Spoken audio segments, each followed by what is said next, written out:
আসসালামু আলাইকুম। Good morning.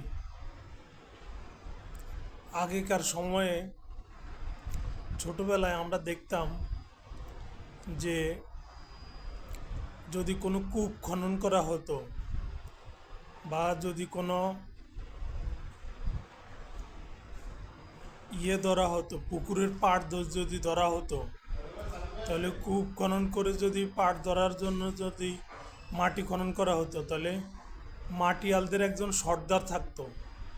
ওই সর্দারের সাথে কথা বলতে হতো। ওই সর্দার এসে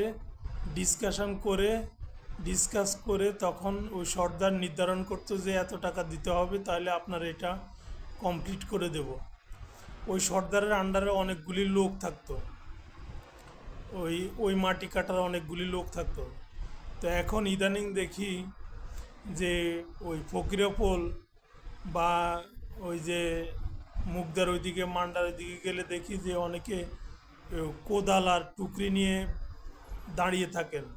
হয়তো কেউ এসে তাদেরকে ডেকে নিয়ে যাবে যে আমাদের কাজটা করে দাও। তো আমার কথা হলো,